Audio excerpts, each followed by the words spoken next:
Hello everyone, welcome to my channel. मैं हूं आपकी होस्ट रश्मि। आज हम थोड़ा लीक से हट के बात करेंगे। सॉइल में एक बैक्टीरिया होता है नीमाटोड्स, जो हमें बहुत नुकसान पहुंचाता है, लेकिन हमें पता नहीं चल पाता क्योंकि वो खुली आंखों से दिखता नहीं है। तो आज हम इसी की चर्चा करेंगे। तो चलते हैं हमारी वीडियो में। आइए अब हम जान लेते हैं कि नीमाटोड्स होते क्या हैं। ये एक बहुत बड़ी प्रॉब्लम रही है हमारे किसानों के लिए, और हम गार्डनर्स भी जो होते हैं, किसान तो इससे अवेयर होते हैं क्योंकि खेतों में तो खेत बहुत बड़े होते हैं और उनके साथ वो लोग केमिकल भी डाल के खेती करते हैं, तो उन लोगों को ज़्यादा इस बात की नॉलेज होती है। लेकिन हम जैसे जो गार्डनर होते हैं उन्हें पता ही नहीं होता कि अगर हम अच्छे से पौधों की केयर कर रहे हैं, अच्छे से खाद डाल रहे हैं, धूप भी है, पानी भी है, लेकिन इसके बावजूद ऐसी क्या बात होती है कि प्लांट्स में ग्रोथ नहीं होते। और मुझे भी बहुत सारे पर्सनल भी बहुत सारे क्वेश्चंस ऐसे आते हैं कि क्यों हमारा प्लांट ग्रोथ नहीं कर पाता। तो ये कोई एक रीज़न नहीं है, लेकिन चूँकि अभी मेरे साथ ये चीज़ हो रहा है कि प्लांट्स में मेरे 2-3 प्लांट इससे इन्फेक्टेड हैं, तो ये क्यों हो रहा है और ये क्या चीज़ है, मैंने सोचा कि मैं आप लोगों से इसके बारे में ज़रूर शेयर करूं, क्योंकि ये बहुत बड़ा प्रॉब्लम है हमारे सॉइल में। आप यहाँ देख सकते हैं, ये मेरा गोम्फ्रीना का प्लांट है। ये फ्लावर बड़े खूबसूरत होते हैं और हर कुछ करने के बावजूद, इसमें इसकी केयर करने के बावजूद भी काफ़ी दिनों से मैं इंतज़ार में बैठी हुई थी कि कब ये फ्लावरिंग करेगा, जबकि इसके साथ वाले जितने प्लांट थे वो फ्लावरिंग करके अब उनका लाइफ साइकिल ख़त्म हो चुका है।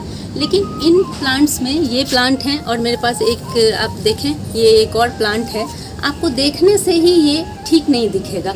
आप देखें, जहाँ इसमें अभी बहुत सारे फ्लावर होने चाहिए, बस एक छोटा सा फ्लावर निकला है, वो भी कितने बुरे हालात में है आप देख सकते हैं।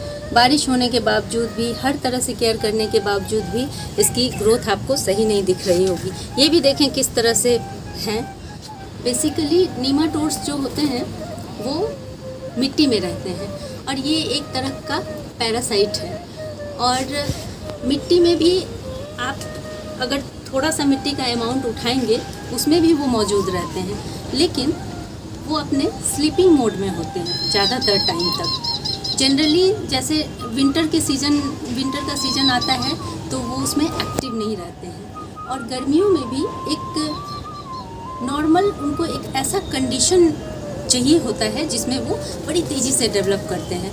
तो वो कौन सी कंडीशन है मैं आपको बताती हूँ। वो है जब बहुत गर्मी होती है और प्लांट, जैसे लगातार बारिश हो रही है या लगातार आप ओवर वाटरिंग कर रहे हैं प्लांट्स में, तब ये एक्टिव होना शुरू होते हैं। और आप देखें कि एक्टिव होकर के वो किस तरह के फॉर्म डेवलप करते हैं। देखें, यहाँ पे नीमाटोड्स की पूरी कॉलोनी बसी हुई है।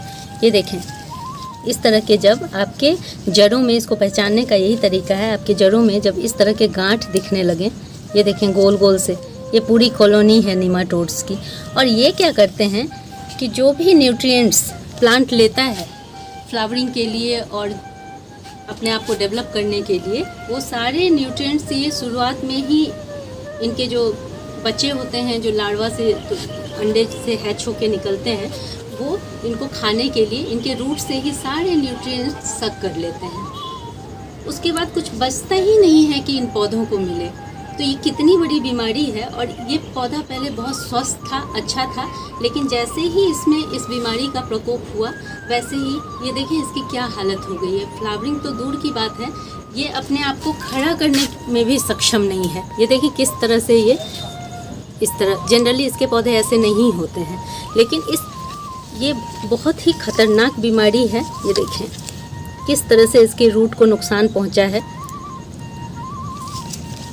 नीमाटोड्स की पहचान यही है। मैं और भी जगह आपको दिखा देती हूँ जो इन्फेक्टेड है, और इससे कैसे बचाव करना है वो भी मैं आप लोगों को बताऊंगी, क्योंकि ये एक बार आपकी मिट्टी में आ गए तो जब तक आप इसका ट्रीटमेंट नहीं करेंगे तब तक मिट्टी आपकी सही नहीं होगी और बार बार ये एक्टिव मोड में आएंगे। मैं आपको एक दूसरा एग्जांपल दे रही हूँ। ये मेरा दूसरा प्लांट भी इन्फेक्टेड है।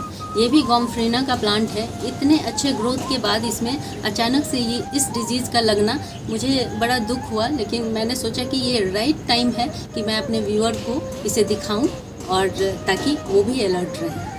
यहाँ देखें आपको देखने से ही पहचान में आ जाएगा। ये देखें ऊपर से ही दिख रहा है, पूरी कॉलोनियाँ इनकी बस चुकी हैं।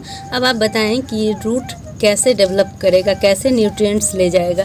देखें किस बुरी तरह से ये लग चुके हैं, ये देखें।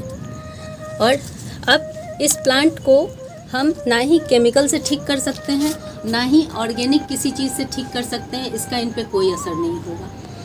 तो इसका जब भी इस तरह से आपको दिखे तो सबसे बेहतर उपाय है प्लांट को निकालें और उसको कहीं ऐसी जगह डिस्पोज करें जहां से आपके और मिट्टी या और प्लांट्स इन्फेक्टेड ना हो।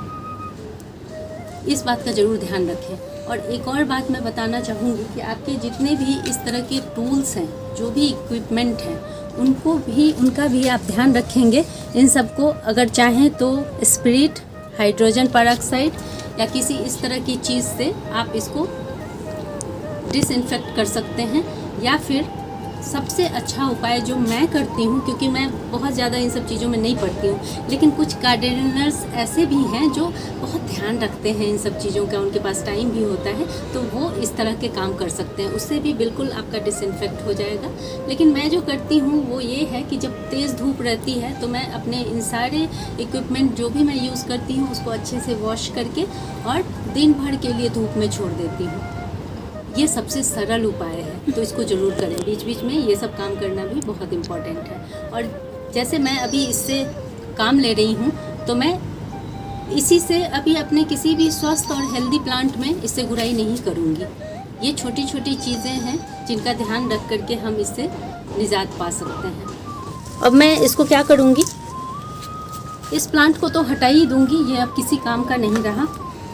और जैसे ये मेरा छोटा कंटेनर था, तो मैं इसके ट्रीटमेंट के लिए क्या करती हूँ, सबसे ज़रूरी होता है कि हम इसको स्टेरलाइज करें। तो अब इतनी सारी मिट्टी है, इतने सारे इन्फेक्टेड अगर आपके प्लांट हो चुके हैं, तो इतने सारे मिट्टी को तो स्टेरलाइज करना पॉसिबल नहीं होगा। तो इसका दो तरह से हम इलाज करेंगे। क्योंकि मैं केमिकल का इस्तेमाल नहीं करती हूँ, केमिकल में भी आप अगर जाएंगे तो बहुत सारी दवाइयाँ आपको अवेलेबल होंगी मार्केट में, लेकिन ऑर्गेनिक में भी इसकी दवाइयाँ अब डेवलप हो चुकी हैं। तो अगर आप ऑनलाइन सर्च करते हैं निमाटोड्स के लिए तो आपको दवाइयाँ मिल जाएंगी। लेकिन मैं ऑर्गेनिकली घर में ही इसके ट्रीटमेंट करने की कोशिश करती हूँ। उसमें पहला है, सेम जैसे मैंने आपको बताया कि हम अपने टूल्स को कैसे स्टेरलाइज करें, सेम उसी तरह से हमारी मिट्टी को भी डिसइंफेक्ट करना बहुत ज़रूरी है। तो उसके लिए भी मैं यही एक तरीका अपनाती हूँ कि मैं धूप में मिट्टी को फैला करके और फुल सन में छोड़ देती हूँ। और उसके बाद आप उस मिट्टी में तुरंत कोई प्लांट नहीं लगाएंगे, उसको 3 मंथ के लिए आप ऐसे ही छोड़ देंगे कि किसी पॉलीथीन में डाल करके या किसी कट्टे में डाल करके उसको अलग हटा के कहीं रख दें।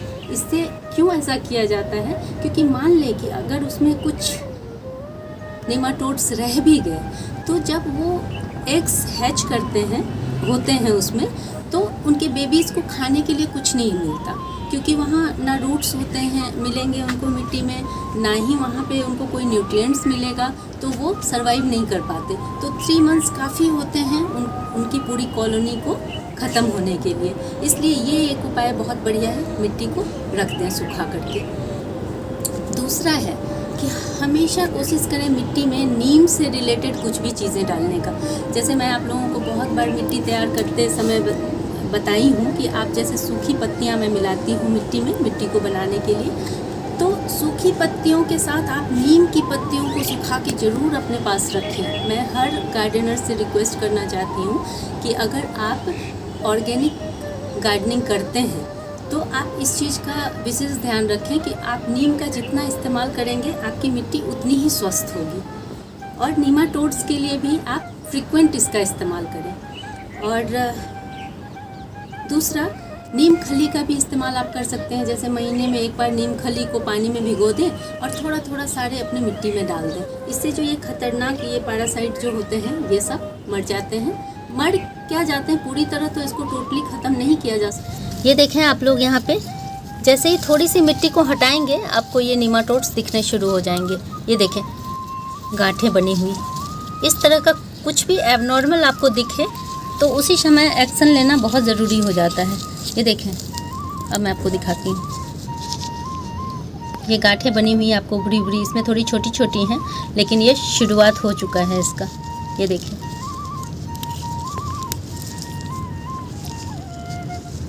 गोल गोल सी गांठें हैं ये। और इस तरह अगर आप मिट्टी में हाथ डालते हैं तो उसके बाद अपने हाथों को ज़रूर धोएं अच्छे से, क्योंकि ये एक तरह का बैक्टीरिया है। अगर आप लोगों को मेरी ये वीडियो पसंद आई हो तो प्लीज़ इसे लाइक, शेयर एंड सब्सक्राइब जरूर करें। बेल बटन को ज़रूर दबाएं। Leave nature, love nature. Thank you.